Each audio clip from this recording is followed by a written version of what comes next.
आईची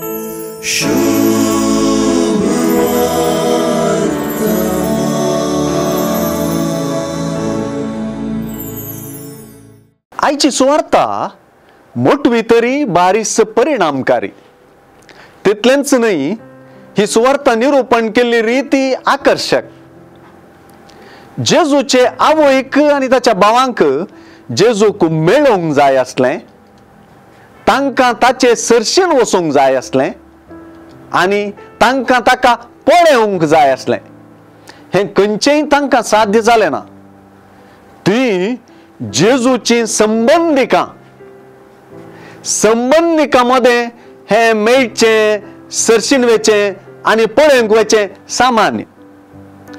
जेजून मात्र आपले भोंवतणी असलेल्यांक जाप दिवन सांगलेली उतरां आपली संबंधिकां आनी आपणा संगी संबंधांचे व्याख्यानच बदलिता आनी आपली संबंधिकां जावपाची रीती विवरिता.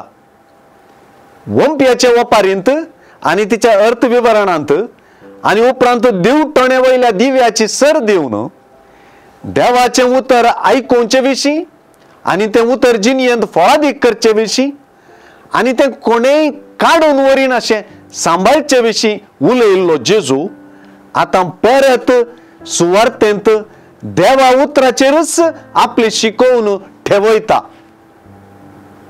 जी कोण देवाचे उतर आयकून ते परीन करतात तींच म्हजी आवय आनी म्हजे भाव म्हणल्या उतरांनी हे कडच्यान जेजूक मेळोवंक, ताचे सर्शीन वचोवंक आनी ताका पळोवंक देवा उतरच वाट म्हणून सुचयताना आनी हे कडच्यान देवाचे उतर आयकून ते परी करचेंच ताचे थंय संबंध जोडची रीत म्हणून स्पश्ट जाता.